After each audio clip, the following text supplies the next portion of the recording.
Welcome to part 8 of structure of an atom. So till now we have been studying the various structures which was given by different people, like first was given by J.J. Thomson and then followed by Rutherford, and then the limitations of Rutherford were partly overcome in the when Niels Bohr gave his atomic theory and his structure of an atom.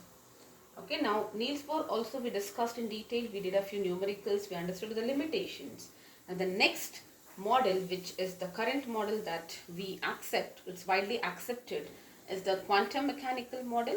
But again, before that, there were some other discoveries which were happening. Many people gave their thesis, and collectively, chemists and scientists, they discussed all this, and with sufficient proof and sufficient experiments done, they came up with the current quantum mechanical model. Alright, now before we get into quantum mechanical model, let us study what is de Broglie's hypothesis.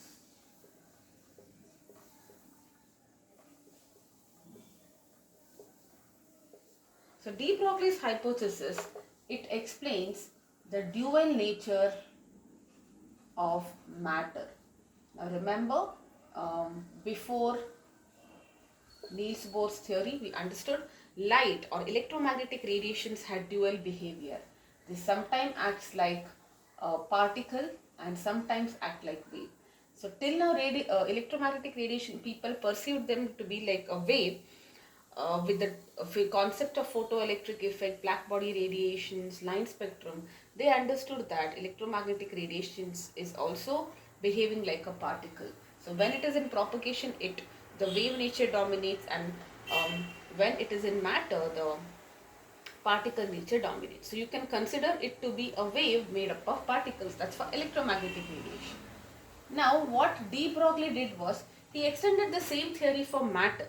See, when you talk about matter, you can visualize, you have studied matter in detail, solid, liquids and gases and all that, and you know they are all made up of particles, like maybe atoms or molecules, correct? That is what we are very comfortable.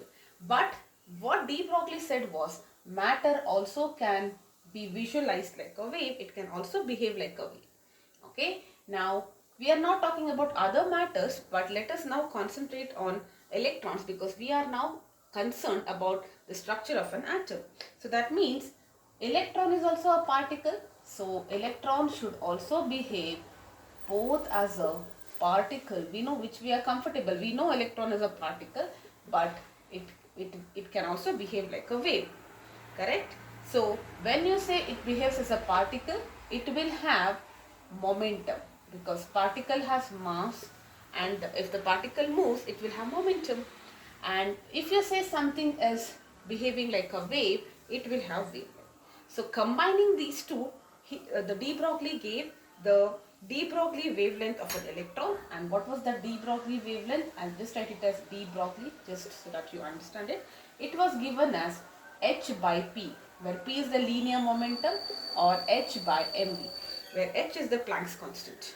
Okay, now how can you understand electron as a particle? It's easy, you can understand this part. But what experiments were proved that electron also behaves like a wave, correct? So electron undergoes diffraction. Diffraction is a property of electromagnetic radiations, and what nature explains diffraction? It's the wave nature.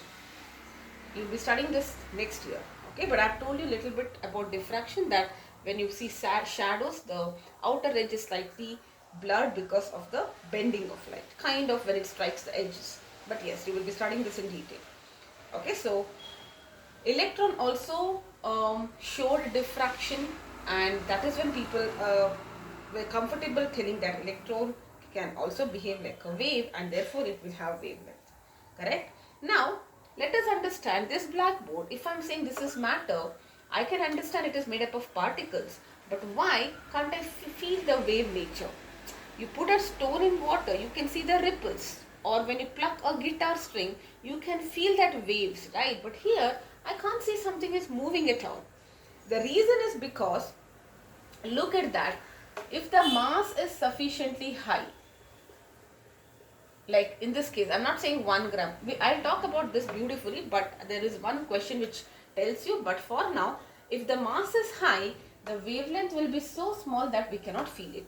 And that's the reason we cannot feel that wave nature uh, uh, applicable to all the matter around us, like this blackboard or this pen or this book or anything for that matter. That's because they have a decent mass. Now you might be wondering, this pen might be weighing a few grams, which is correct, but still we will do a numerical and then you will be understanding. Alright, so for macroscopic, if you are talking about macroscopic objects, which I mean not really which you can see with the help of our eyes, alright, so wave nature cannot be felt, cannot be detected or felt, and the reason is because if the mass is more, the wavelength will be small. That means this theory is more applicable, more understood only in the case of microscopic particles like electron. It's very well valid for electrons. Correct? Now this is one way of writing de Broglie wavelength is h by mv. We will write a modified formula, and that modified formula is also h by 2m into kinetic energy under root. So suppose they do not give you velocity and they give you kinetic energy. From kinetic energy you can find v. But or else you directly you do this. How did we get this formula? You know Ke is half mv square. So you multiply by m and divide by m. So what we do here is, this part I will take it that side. So you will getting 2 Ke into 2m is m square v square. And what is mv? Right. So this is what you get, and mv is p. So you are getting it as p square. Correct. So what will be p now? P square is, let me write it like this. P square is 2m into kinetic energy. So P will be 2m kinetic energy root, and that's what exactly we wrote. Okay, so these are the two variations of de Broglie wavelength. In case they ask you numericals, this is what you are supposed to know. Alright, now suppose you have a charged particle. You let us say there is a charged particle. Alright, now it was at rest, and if you give some energy in the form of a voltage source, it will start to move, it will cause a current. Correct? Now that means kinetic work is done by the voltage source. Correct? And that work done by the voltage source also, this formula is not really important. You can also write it as h by 2m q into v. Now what you need to remember here is kinetic energy, okay, work done is, you know this already, right? V is energy, work done per unit charge. So that is what was substituted here. Alright, it should be a root. So you can also replace this by q into v. If there is an electron and work is done by the voltage source to accelerate this particular charge. So now there are three variations. If mass and velocity are given, you will be using this. Mass and kinetic energy is given, you can use this. If they say what will be the work done by the voltage source, there is a voltage source of so many volts and there is a charge, then you can use this formula. Alright. So this is about de Broglie. Now why are we even learning this? Because we had discussed about Niels Bohr's model, correct? So we'll have to associate with the Niels Bohr's model now. So let us try to associate how de Broglie hypothesis kind of explains Niels Bohr's model, or how it kind of tells us, or what is the link between this and the Niels Bohr atomic model. Alright, so what did Niels Bohr say? There is a central nucleus and electrons are in definite orbits, and as and when they are in the same thing, they will never be able to radiate energy. If they absorb energy, they'll go to a higher energy level and immediately they will come down because it's at a higher energy level, and when they come down, they emit radiation. This is what they say. And you also, what are we trying to do? You are trying to understand de Broglie's hypothesis associated with Niels Bohr's model. And what did Niels Bohr's model say? It also said that, this is what Niels Bohr said, angular momentum is an integral multiple, that means n into integral multiple of h by 2 pi. And what is angular momentum? Momentum, which is the product of mass and velocity in rotational motion, which you will be studying this in 6th chapter of physics. Okay, so See, linear momentum is mv, angular means you multiply by the radius. That's all you understand. Momentum in the case of rotational motion. Okay, so this is nh by 2 pi. Alright, now if you, what I do, I will bring this m here. So whatever I get now, and v also here. So I will get r is equal to nh by 2mv into pi. So if I just kind of, what is h by 2 pi? It's wavelength, correct? So what are you getting now? And if you cross multiply, you will get 2 pi r is equal to n into lambda. So now you see that 2 pi r is nothing but the circumference, perimeter of a circle. Now let us say there is an electron in some shell and 2 pi r. If you know the radius of that shell, I can easily calculate the perimeter, correct? That perimeter is nothing but an integral multiple of wavelength. What is it telling you?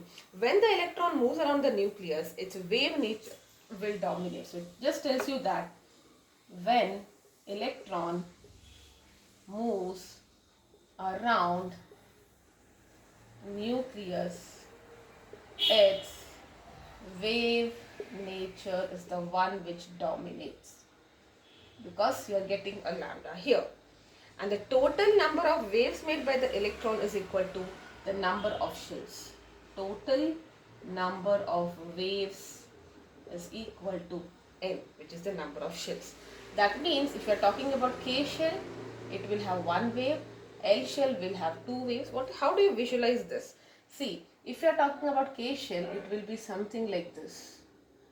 See, basically one wave is this. This is one wave, correct? And I say two wave, this is two wave. So the entire K shell will have one wave. Like, it can, I cannot draw it, but I can show it like this. So this, if I just map it here, that is how it is. Alright, so yes. So that is what de Broglie's hypothesis is beautifully associated with Niels-Bohr model. Okay. Now, just to make you feel that why wave nature is not experienced for matter, I'm just taking a question here. So if you want to calculate what is the wavelength of a ball of mass 0.1 kg, means 100 grams ball is there, and velocity of it is 10 meter per second. So there is a ball which is moving with this much velocity. If you try to find this wavelength, you will be getting h by mv 6.6 into 10 power minus 34, that's a Planck's constant, 0.1 into 10. Now if you simplify this, you are going to get 6.6 into 10 power 34 minus 34 meters. Look at this range, it is so small, the wavelength is so small that we cannot detect the wave nature. Alright, so this is what it is. Now these kind of questions are very common. I mean, they can ask you for 1 or 2 mark. This is calculate the wavelength of an electron, wavelength of a wave, mass will be given, velocity will be given, or mass will be given, kinetic energy will be given. This is how you calculate. Alright, so that's about de Broglie's hypothesis. Next, let us talk about Heisenberg's uncertainty principle.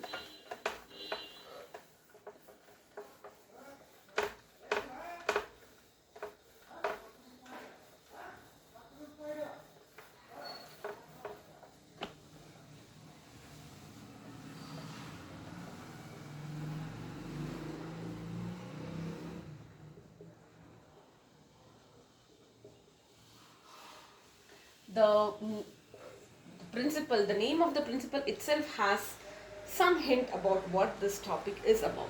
Uncertainty. We are not sure of things. What is the uncertainty here according to Heisenberg? Let us understand that. Super important again. It is impossible to determine the position and momentum. What it says, it is impossible to determine the position and momentum of a particle like electron. Position and momentum of a particle like electron simultaneously and accurately. What is the meaning of this? Very important. 1 marker they can give you all this. Okay, what is the meaning of this? See, simultaneously means at the given instant. At this time, let me say this is the nucleus and the electrons are moving, correct? They are continuously revolving, or they might jump up and come down. At the given moment, I cannot predict the position and momentum. Momentum means it deals with the velocity. Okay, so I cannot at a time, it's like I cannot at a time keep writing and do cooking, okay, or I cannot keep writing and I can do my other chores. I cannot do that at a time. If I try to focus on the work, focus on my writing part, my other part gets affected, correct? Or if I focus on the cooking, I'm not able to explain you and write on the blackboard. Something like that. At a time, I'm not able to calculate the position and momentum. That means if I try to see where the electron is, if I'm focusing on this, if I'm trying to calculate velocity, there will be an error because I cannot predict both accurately. So if I'm focusing on one, there will be error in the other. Okay. So if we are focusing on position, like where the electron is, then there will be error in velocity or momentum. Okay. And let us the other way around also. So what is the meaning of this? Okay, so it only tells you that I cannot at a given time I cannot calculate the position and momentum accurately at a given time. If I'm trying to find the position of an electron, I will end up making an error in velocity, and if I try to focus on the speed, then I will be making error in its position. How do you understand this? This is very simple, but still it is unclear because why it is happening? What is the meaning of this? Let us understand. See, there is an electron here. If you want to focus on its position, you need light on it, right? So, if I have to see something, I need light. But the moment light is incident with the purpose that I want to see electron and I want to know where its exact position is in the nucleus, what will happen? This electron will gain that energy. It will jump to some higher state. So how can I calculate the position in that case? Correct? So that is the reason we say it's impossible to, because I am just trying to focus on the position. That's the reason I made this light incident. But what is this electron doing? Because it's extremely small, it will immediately absorb, jump somewhere. Alright? So I cannot calculate where exactly it is now, because by the time I focus on it, it is somewhere else. I'm trying to focus and understand where the position of the electron is. That's the reason I make the light incident, but it will absorb and go somewhere else. So there will be error in the position. And by the time I figure out, oh, it's here, it would have gone somewhere else because it moves really, really fast, correct? Or if I try to focus on the velocity, like, I'm trying to calculate the speed, by the time I calculate speed, the position would have changed. So that is when they say, that means in simple words, I cannot exactly predict that the location is here, right? So now if I say the error in the position is delta x and error in the momentum is delta p. What is this? This is error when I am calculating position. This is error when I am calculating momentum. Okay, like for example, actual momentum was 10. I calculated as 9. 1 will be the error, something like that. Okay, so, and what it says is the product of this should be greater than or equal to h by 4 pi. Please remember, in Bohr's model you wrote h by 2 pi, here it is h by 4 pi. This is what Heisenberg also said. If I multiply both the errors, that is error in the position and error in the momentum, it should always be greater than h by 4 pi. And now if you just make this as mass into delta V, because mass is not changing, so there is no point in writing it as delta V, this is what you get, correct? Or in other words, delta x into delta V, the product of position error into velocity error will be greater than or equal to m into 4 pi or 4 pi m, correct? What is it telling you? This is almost a constant value. Mass of an electron is constant. All these are constants, correct? So if I say something is constant, then it only means that if delta x is greater, delta V will be really, really small because the product is constant. Okay, so that is what finally, this is the mathematical way of telling it, and that is what it means. If you are trying to focus on the position, the error in the V will be very, very large, and if you are focusing on velocity, the error on the position will be very, very, very large. Alright, now as per Niels Bohr, electron is revolving around the nucleus in orbits. Now this guy tells that if it is in orbit, I cannot find its position, because if it's in the orbit, I can understand that it is revolving, it might come here, it might come here, so I can kind of predict where it will be, correct? But This Heisenberg's uncertainty principle tells that I cannot predict the position. I will never know where an electron is. So this kind of contradicts Bohr's theory. And finally, if you club together, we come to the conclusion that we can only find the probability of finding an electron around the nucleus. I cannot accurately find the position of an electron. Like for example, visualize this house.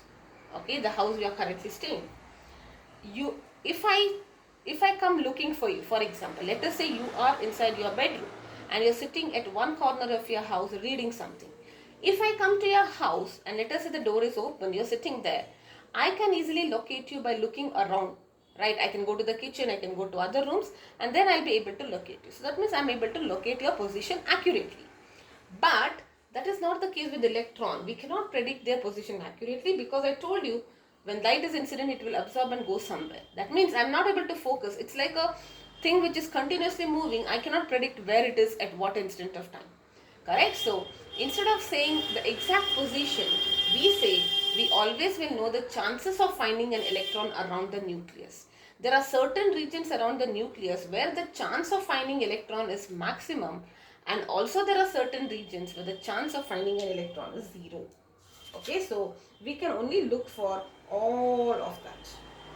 Alright, so that is what we are interested in, because now there is never a certainty that the electron is exactly here now.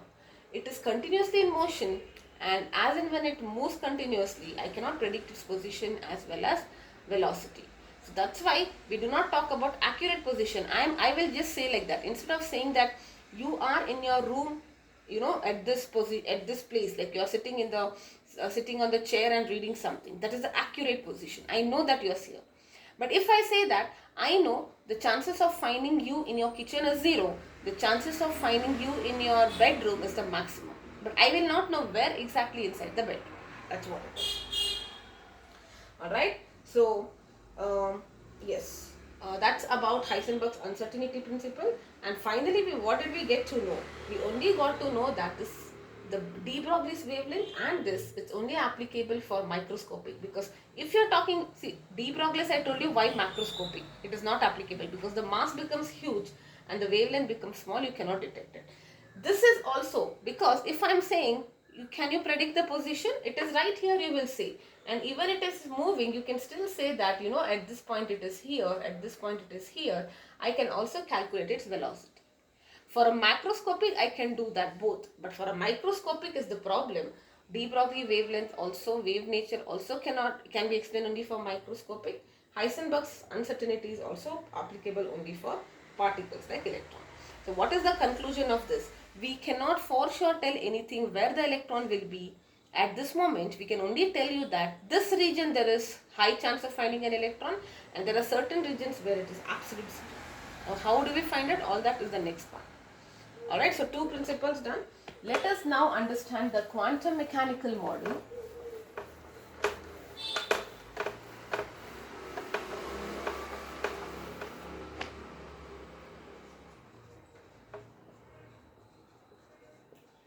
Quantum mechanical model of an atom. Now, quantum mechanics, just like you have studied in physics, electrostatics is 1 unit, optics is 1 unit. Similarly, kinetics and kinematics you have been studying now. In physics, there is also a unit, separate branch called as quantum mechanics, which tells that it is dealing with the study of microscopic objects which have both wave-like and particle-like. There is a field called as quantum mechanics. And what is this quantum mechanics dealing with? Microscopic particles which, like electron, which has both wave nature and particle nature. So how does this particle behave? When does it behave as wave? What is its wavelength? When does it behave as a particle? All that science is under a specific branch of physics and chemistry called as quantum mechanics. Alright. Now, we understood that electron is a standing wave. Okay. Now, what is the standing wave? That's what. You will understand it in waves in physics. For now, just write it. I cannot explain it. Okay. It's not a moving wave. I can say that. So it's a standing wave, not really linear, okay, but it is circular. Now imagine you're plucking, or let me say I fixed it and I'm just pulling it this way. What will happen is it will vibrate, and that is what we call as linear vibration, because it's going up and down in one line, correct? But electron is moving around a circular orbit. Now that we have understood that electron can also behave like a wave, the waves are in circular motions. That's what we need. Alright, so electron is basically not a linear wave but a circular wave, and that made this thing, made quantization very, very easy. And in the year 1926, okay, Erwin Schrödinger and Heisenberg, they together formulated the Schrödinger wave equation. Okay, so they did the Schrödinger wave equation, or we also call it the Schrödinger equation. And what this is a very, very complex equation. You don't have to worry about it, because even if I tell you, you need to know advanced mathematics to get this picture. Okay, so that's why, and it's not there in your syllabus also. Sorry. So the equation's final form is something like this, where H cap is what we call as, only remember this, whatever I mentioned, Hamilton operator, that is your H cap, and E is the total energy. When I say total energy, what is it? It's the kinetic energy, force of attraction, force of repulsion. And what is this psi? Psi is what we call as the wave function. It is just like your variable x. Just like how do we write f of x or p of x as a polynomial? We write it in terms of x, and x can take any value, right? I can give any value, and for a given value of x, I'll be able to calculate the value of the whole equation. Correct? It is very similar to that. This psi, we call it as psi. The psi is like a variable. It is just like your x. Okay, so I give the value of psi, I solve the equation, I will get something. Okay, so now what are we interested in? If we solve this equation, which is a very, very complex equation, we get 4 numbers. Actually 3 numbers I should say anyways. Alright, and what are these numbers if you solve them? If you solve this equation, we are getting 3 numbers, and those 3 numbers represent the electron's address. Just like if I have to give your address, you have to tell me your flat number, your apartment number, your road, street, country, whatever it is, right? So, and if I want to locate exactly where electron is inside this atom, I need to have some kind of reference. I need to know in terms of orbit and other things. And that, how did I get it? If I solve this wave equation. It is a very, very complex wave equation. I will just write it if you want, but it is not required for you. This is what it is. Now you don't even know what is the meaning of this. This is like this. Okay. We say del square psi by del y square plus del square psi by del z square plus 8 pi square m e minus v into pi into psi divided by h square is equal to 0. What is the meaning of this? Alright. This x talks that electron is a wave, and you have a wave equation, which is this. This equation, you will be studying it in the last but one chapter of physics. Okay, 2 pi x by lambda. This, if you have any wave, it will follow this equation. Okay, it's a sine wave. It has got an amplitude and all that. Now this only was replaced here, and we got this big equation. What is it? What are these x, y and z? They are the coordinates. So if I'm saying electron is moving like this as a wave, that's x direction, like this as a wave towards you, z direction, going up or down, that's y direction. So this is the complex equation which I get. But you don't have to worry about it. I don't think they will ask you this topic. Maybe only remember this part and understand that if I solve this, what is psi? You remember wave function, properties of wave. If I solve this, I'm going to get the quantum numbers. Okay, so what it actually gives you, probability of finding an electron. Now we are not sure of electron's position. I told you we always talk in terms of probability. probability of finding an electron at nucleus is proportional to psi. So it just tells you that probability of finding an electron is proportional to the psi. If psi value increases, the chances are greater that you can find an electron. Okay, and this wave function in turn has got two components. Okay, what are those two components? It has got one radial component and it has also got an angular function. I'll talk about it. Okay, so remember, psi has got two functions, angular, two components, radial and angular. What is this? Let me tell you. You don't have to know this, but whatever is given in your textbook, I'm just explaining you that in a very simplest way. So if you write psi, it will have three parameters. Okay, r, theta and pi, and it will have r. This is what we call as a radial component, and angular is in terms of theta as theta plus pi as pi. This is what is angular. Okay, so what does it basically tell you? Alright, now if I do a psi square, I'll also write this, then I will explain you. Psi square r, theta and pi will be equal to r square plus, or I should not say plus, it's just 2 part. Okay, so theta square of theta and pi square of pi. What is this telling you? This is basically, if I square it, whatever I get is what we call as a radial probability density, and this is angular probability density. Now what is the meaning of it? It looks very complex. Now I don't think you need to know this much in detail, but little bit explanation is there in your textbook. I just don't want to skip anything so that you will not be able to understand things. You should be able to write everything, whatever is there in the textbook. That's the reason I'm doing it. Okay, so let me just see. What did Schrodinger give?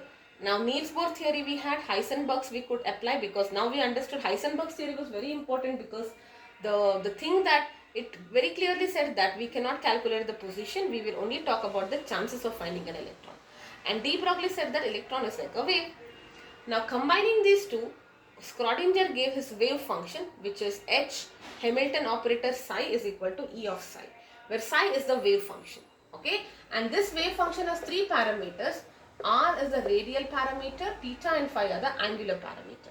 If I square them, whatever I get is what we call as radial and angular probability. What is this radial probability density? It tells you that it is telling you it is probability, right? So probability of finding electron at a point which is distance r from the nucleus. What do you mean by that? See, this is nucleus. Let us say this distance is r. There is some orbit which is at a distance r from the nucleus. And in this orbit, where is the maximum chance of finding an electron? And how do we get that? This part is giving you that. So if I solve this Schrodinger's wave equation, this component tells you what is the chance of finding an electron at a distance r from the nucleus. Alright, and what is this angular probability density telling you? It is telling you the probability of finding an electron at a point on the surface around the nucleus which is at a distance r. It is talking about finding it at the surface. Now, first of all, once you locate, the r is telling you that, in this area maybe it is 90%, 20%, something like that. At that area, if I have a surface, what is the probability of finding an electron at a point on the surface around the nucleus at a distance r? So visualize this. It's all in 3 dimensions, right? So consider this pen to be the nucleus and this pen or my hand to be one of the orbit. Okay, now this distance between my pen and the hand is r. Now in this entire path, I will get to know, or it will be in 3D. Okay, it's a 3D figure. It's not 2D now. Consider it to be a sphere now. Okay, so this entire path which is at a radius r, I will be having certain regions. If I solve this, that I know that there is a chance of finding an electron.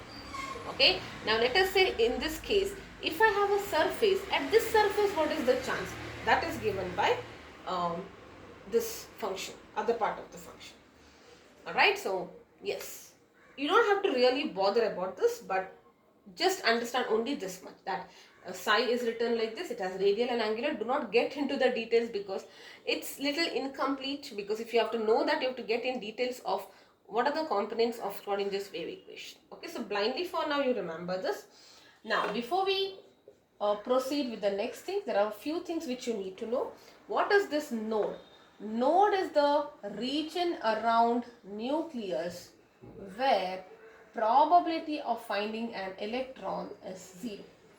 Like I told you, if I'm sure that you will never be in your kitchen anytime, you will never enter the kitchen. Let us say that you are never entering the kitchen. I can for sure say that probability of finding you at kitchen is 0. That means there are certain regions, I know that that electron can never be there. Such regions are what we call as nodes. Alright, and also remember, I can write this psi function like this also as, you know, it has got two components, radial and angular. Correct?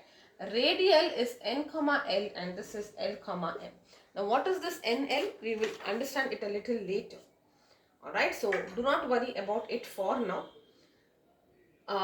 I will only talk about, or maybe we can, before even we know what is N and L, I can still talk about how do you calculate the number of nodes. Okay, so the total number of nodes will be equal to N minus 1. N is the principal quantum number, your K-shell and all that. Correct? And the nodes also will be two kinds, radial or spherical node or angular node. Okay? How do we get the number of radial node? You just do n minus l minus 1 and this is equal to l. Alright, so this is how you calculate. Now, I will be redoing this topic about node in the end of the chapter when we have to draw curves, because you still don't know what is n, l and all. For now, you can only write this. I will again revisit it. Alright, so what did we understand? So before I end this session, so in the next 2 or 3 videos, I probably would need to complete this chapter, but yeah, before that, what did we understand? Niels Bohr's has its own limitations.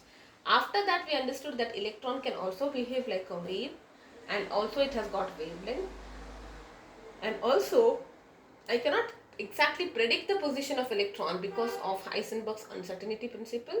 So I can only talk in terms of probability. And that probability has two components, radial and angular. Okay. There is something called as node, which is the region around the nucleus where there are no chances of finding an electron. And you can calculate the total number of nodes by doing n minus 1. And the radial nodes will be n minus l minus 1 and angular will be just n. Now this part I'm going to revisit again after we are done with all this L, M and all of that. Okay, so in the next classes, I will be talking about the 4 quantum numbers and how is the electron distributed, because only if you understand that you will appreciate how electrons are structured inside an atom. Alright, so bye for now.